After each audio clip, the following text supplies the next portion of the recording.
What's up, everybody, and welcome to another edition of the Links and Locks podcast. I'm Jason Sobel from GolfBet. He is Ben Everill from the PGA Tour. As always, we're going through our best bets for the AT&T Byron Nelson 18 holes, 18 bets. We're going to pick you some winners. Benny, what's going on? How was your last week? Wells Fargo Championship. I'm sure we had a winner in there somewhere, right? Well, I remember sort of tipping people off to look out for Jason Day. He might be building towards something. And at the 36-hole mark with a three-shot lead, I was feeling pretty good about that. Unfortunately, as we saw, a 79 on Saturday and unable to sort of get it done. Of course, still on that building phase. As I said, I was hopeful that he would be ready by the PGA. That 79 has me reevaluating. I'll just have to have a bit of a chat with the man. But look, I'm glad he showed some glimpses. I'm glad he's sort of on that mend, on the way back in some degree.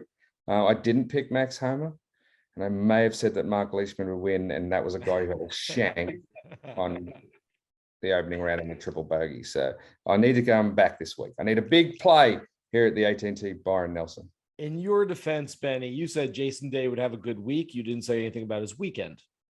Correct. That's fair. That's fair. He had a good week. The weekend was a little rough. Look, I wasn't on Homa either. Had a little Keegan Bradley, and I did get on Homa later in the week. I think I picked him up Friday morning before things really got going and the weather got nasty. But in any case, we move on to the AT&T Byron Nelson, where there's nothing but winners for us. The second playing of this event at TPC Craig Ranch plays just north of 7,400 yards, par 72. Last year, KH Lee won with a score of 25 under par. There were 5 other guys who are 21 under or better. There were a total of 24 players, 15 under or better. So essentially, go low this week if you want to have a chance at this thing. All right, let's get right to our plays. Like we said, 18 holes, 18 bets. Benny, you're on the tee. Swing away. All right, mate. Well, as I usually do, I'm going to bookend my picks this week with winners and guys to consider for outright. So I'll start with, I guess, my second favorite outright for the week. And it's a young Sam Burns, 2,200.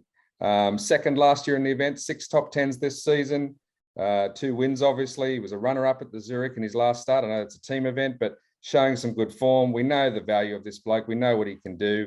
The only danger is if he's thinking too far ahead, i.e. the following week at the PGA Championship.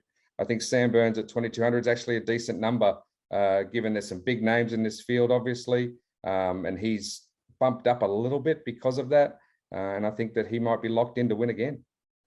I like that play a lot. I'm a huge Sam Burns fan, and there's not really a week out there where I wouldn't like Sam Burns. He is one of the 7 players who are ranked inside the top 13 on the world ranking. More players in that top 13. I know that's a weird number. More players in the top 13 who are in this field than not in this field. So a little bit different than we've seen the last couple of weeks. I like Burns, but if there's one player that I'm taking from that sort of upper echelon list, that top tier, I feel like it could be a Dustin Johnson week. We're waiting for DJ to really play his best golf. It's interesting. This is one of my favorite stats. Take away the stroke play, or excuse me, the match play, WGC in Austin, where he finished, got into the semifinals, finished in a solo 4th place result. Other than that, he's played 25 stroke play events since his last global win last year. Wow. During that time, he has 8 top 10s, 13 top 25s. That sounds really good. Wow, DJ playing his usual, very good, very solid, very consistent golf. He has 0 top 5s during that time. I think that streak ends this week. I'm going Dustin Johnson, top 5 plus 400. Oh, I like that, mate. Yeah, look, as you said, he's the type of guy that can go lights out as well, needs a lot of birdies. So I don't have him on my card, but I'm not going to fault you for having me on yours. So I'll go into my top 5 play for the 3rd hole. And this is a guy whose birdies percentage over the last 3 events or the last 12 rounds is second only to world number 1, Scottie Scheffler. He has 3 recent top 10s. I've picked him a few times on this podcast to do things, but Canadian Adam Hadwin is my top 5 pick plus 1,000, 10 to 1 or so, 11, 10, wherever you shop around. But his birdie percentage lately is high.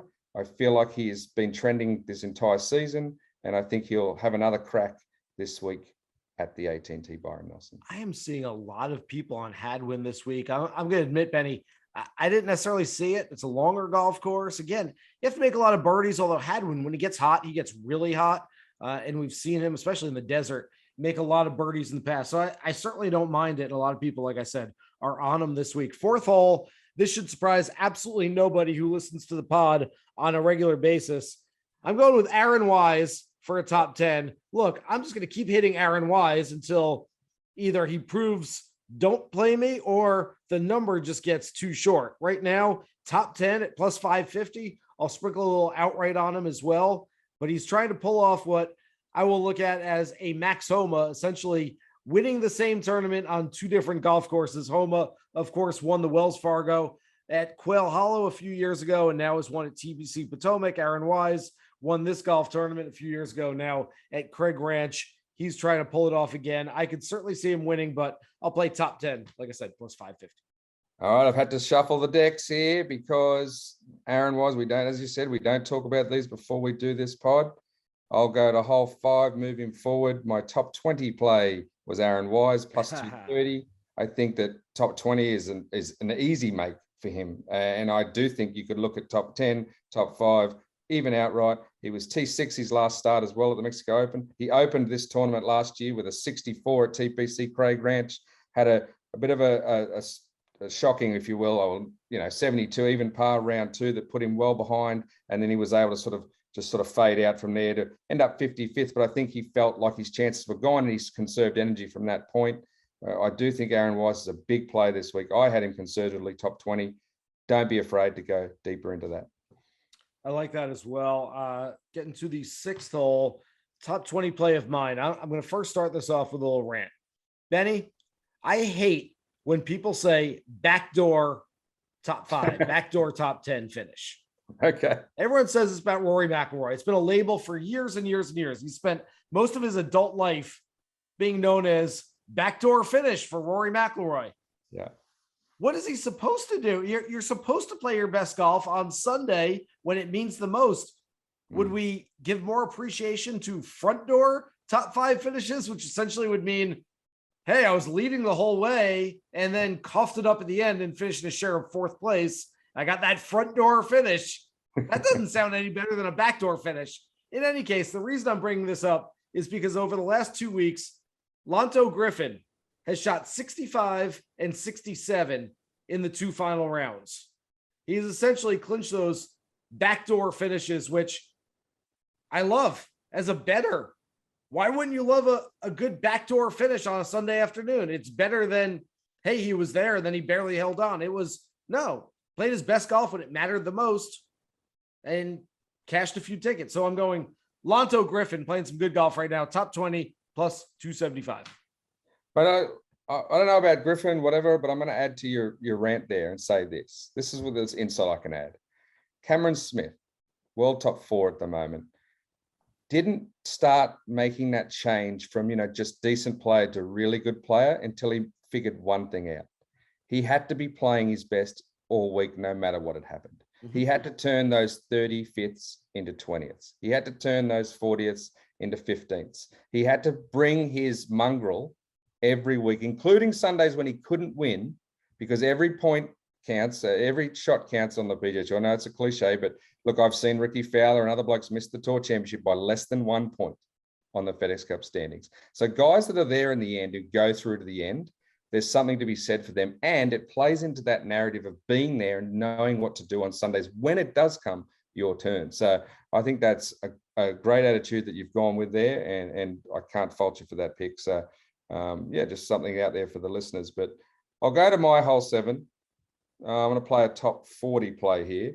I just, not a great number, plus 110. I thought, you know what, could be an easy get here to essentially pay for your other bets here. And I like the defending champion, KH Lee, for a top 40 finish at 110. Yeah, why not? I think it's just sort of free choice out there. He's not going to tank on his tournament defense. He shot, as you said, 1 million under, 25 under, I think, to win last year. He clearly likes the joint.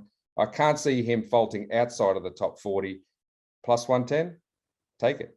Yep, I like that a lot. Getting to the 8th hole, I've got one more top 20 here. It's the man who ranks 15th on the PGA Tour this season in birdie average, and that's got to be going up on a regular basis because he's played some of his best golf over the last month or so. But Davis Riley, we all know that golf swing is really, really good.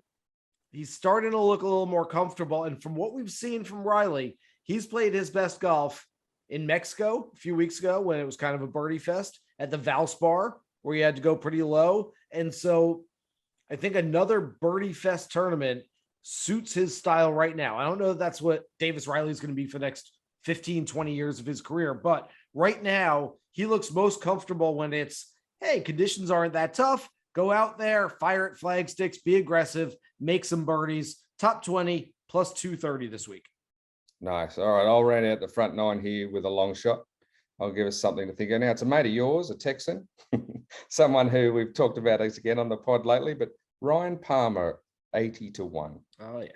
I like that. Texas ties. He was running, I think, 15th or 14th through 3 rounds in this tournament at this course last year before a final round fade sort of backed him off a little bit.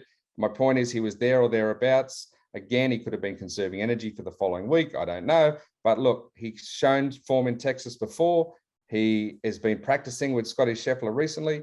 In fact, he was with Scheffler at Southern Hills over the weekend where, spoiler alert, Scheffler shot a pretty easy 63 or 64 apparently and beat Palmer. But Palmer's going to be trying to win this week as much as anyone else. While other guys are thinking about the PGA, I feel like Palmer's the type of guy's like, no, I'm going to win here in Texas this week at 80-1. I think that's good odds for a long shot. Yeah, I think that's a really smart play. Ryan Palmer, indeed, a Texan who plays some of his best golf in Texas. So I do like that. As we're making the turn, Benny, tell them all about PGA Tour Pick'em Live and some of those maybe longer shot plays that we might want to throw into the mix for PGA Tour Pick'em Live this week. Yeah, look, I'll say this, guys. PGA Tour Pick'em Live. It's a great free-to-play game. It's powered by PointsBet. If you haven't seen it before, you chase total points. They're linked directly to the live odds, and you try to get your hands on a guaranteed weekly prize pool of over $5,000 or $5,000, which is going to go up in the future as well. So, look, you start by simply picking a player in the tournament markets, either winner, top 10, top 20. You get in there, and you can change those as the PointsBet market is open and changes over the tournament. So, any changes you make or lock in at the live odds at the time, the more points you get, the better you'll do, the chance at the money, good stuff there. I mean, you have to make those decisions. What time on Sunday are you going to jump ship? Think about last Sunday. If you're on Bradley or Homer, when are you making those choices to jump? You got to make your choice and try to maximize your points. So look, and aside from that, you get each round has its own points as well. So you can bump up your total and choose in 3 balls, who's going to make the cut, who's going to be first round leader, all the thing. It's like lots of exciting choices. It's like betting for free with a chance to still win cash. Get in there and do it. And as I said, look, start with your long shots. I like Palmer. What about you, Jace? You got any long shot just to throw in there early before you would make that change? I'm going to give you, how about I give you a long shot right now as we make the turn? I'm going to hop onto the 10th tee, going to start the back 9, and I'll start it out with a guy who in the DraftKings Sportsbook is tied for having the longest odds in the field, but he's got a lot of offensive firepower. And this is a guy that anytime it's a birdie fest, hit it long, go after it, hit it again. Look, I'm not going to lie. He's dropped nearly 100 points in the world ranking since the beginning of the year. He's not playing his best golf, but Brandon Hagy has a type of game where on any given week, he can go out there and make 25 birdies and give it a shot. I'm not throwing the mortgage on Hagy at 800-1, but for a PGA Tour Pick'em Live type of play where it's like, I want someone at a massive number that at least has some ability that at least can win on the PGA Tour at some point, that's my guy. And that's what I'm going with for the 10th hole. Love that, mate. Love it. All right, I'll go to 11th. I'm going to bring in a first round leader choice. Okay. And look, I don't necessarily love the number I'm getting where I saw it at DraftKings this, but so have a look around. You might get a little bit better. 2,500. Another guy with Texas ties. 5 top 10s in 22 so far. First round scoring average of about 68, which is the best of his 4 rounds going this season. T17 at this event last year, and that is Will Zalatoris. A little bit of a forgotten man, I feel like, on the tour the last few months. Yet he is sort of rounding into something again. And the type of week where I think we could all go, oh, yeah, there he is. There's that guy, Will Zalatoris. What's he been up to? And trending towards another major championship where he has obviously proven himself to be a contender as well. So I'm going to throw up Will Zalatoris as a first round leader option, but also across the board. look at him Well, all. and I like the first round leader play on him. I want to have a Zalatoris investment. I've seen him as low as 14-1 this week, and I just can't get down with that. It's too short for me. For as much as I like him, if you want to throw him in your one and done pool, if you want to put him in a DraftKings lineup for DFS, I'm completely fine with that. I like him. I like everything about Will Zalatoris, especially if that putter gets hot. He can certainly win this golf tournament, but boy, betting him at 14-1 just seems a little too short. But you're right. First round leader play, not bad. I'll get to the 12th hole and give you my first round leader. Whenever I hear that a course could be, this is a driver putter course. This is a place where hit it a long way, get on the green, and then roll in a bunch of birdie putts. Those are the two best clubs in the bag for Wyndham Clark.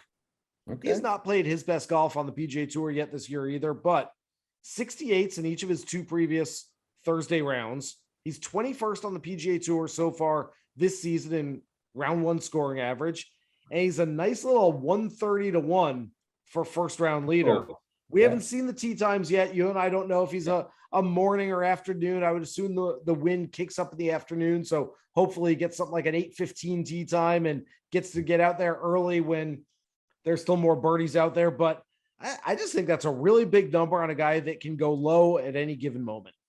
Yeah, I like that, mate. You're right. Look, whenever you're going first round leader, we always put that proviso, don't we? That normally you're looking at a morning round, someone who goes out early to make those birdies while the conditions are at their most benign and also the greens are at their best. And he definitely throws himself up there as a person that could be someone at great odds that you could snare. All right, we're going to go to the 13th hole. For me, I'm looking at this guy in sort of two areas. I'm going to give you a matchup that DraftKings has put against sort of four others, and also sort of you can look at top 20, but given it's plus 230 for a top 20 and only plus 330 to beat these four guys. I think I might have the same thing written down as you. Go. Marc Leishman is going to beat Keith Mitchell, Mito Pereira, Sebastián Muñoz, and Erik van Rooyen. There's only four he has to beat for plus 330. Leish is a little embarrassed about the shank and the missed cut last week, a little fired up. He's always played well in the wins in Texas.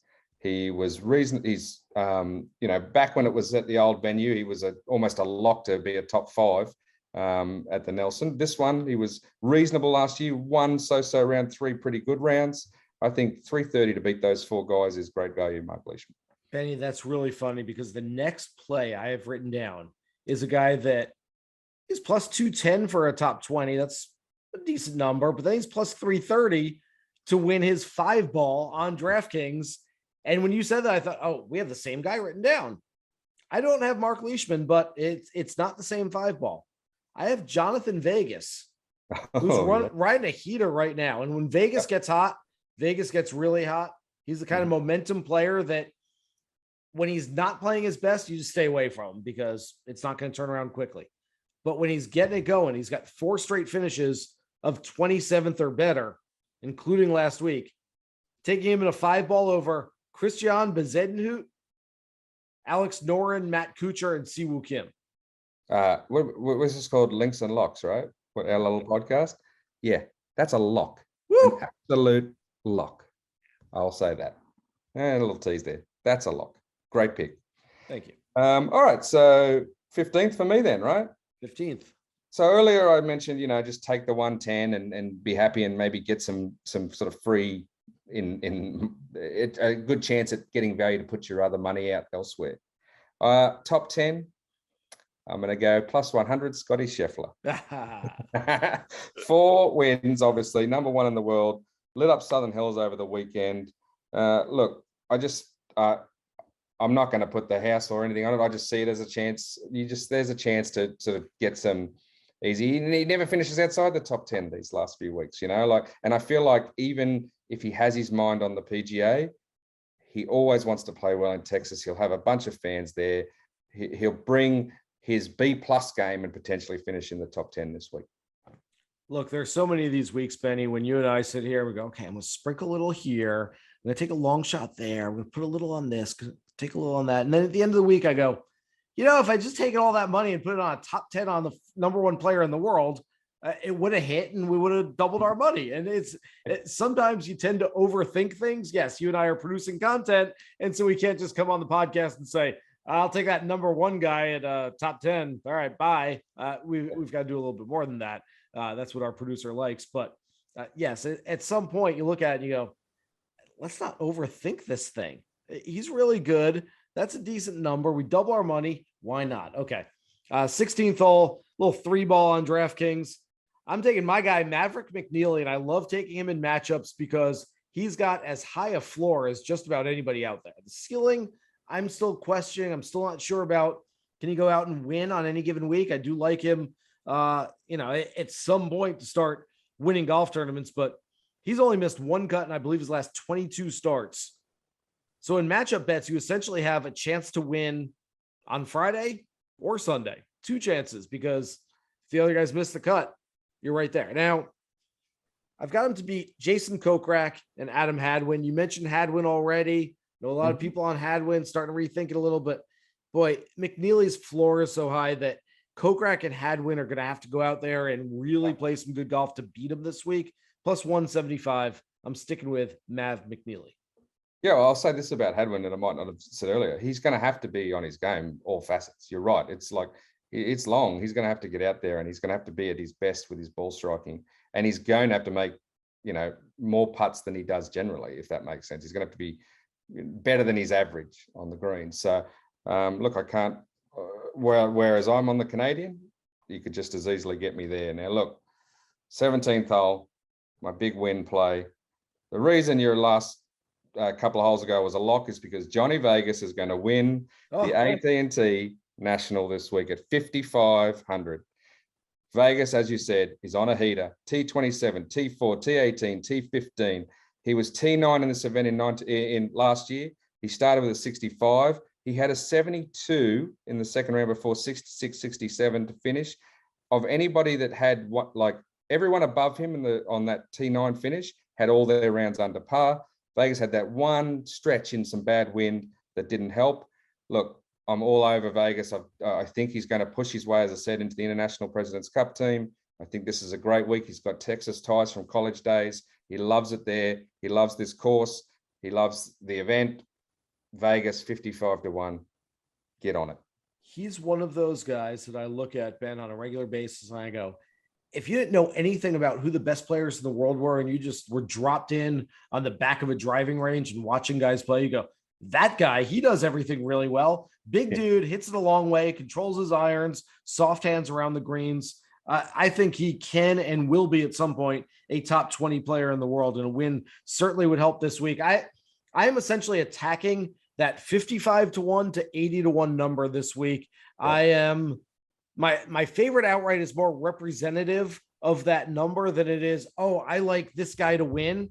Yep. I'm going to play a little Aaron Wise. I'm going to play a little Lanto Griffin. Going to play a little Jhonattan Vegas. All guys that I've mentioned already. Another guy right in that range at 75-1, Sebastián Muñoz, a high floor guy. We have seen him in his last 7 starts. Nothing worse than 39th place. Now, granted, nothing better than 21st place. It's been very, very consistent. I started calling him the Colombian Charles Howell III because he has played such consistent golf. At some point, though, I do believe, once again, he hits that ceiling. He's a really good player, really good ball striker.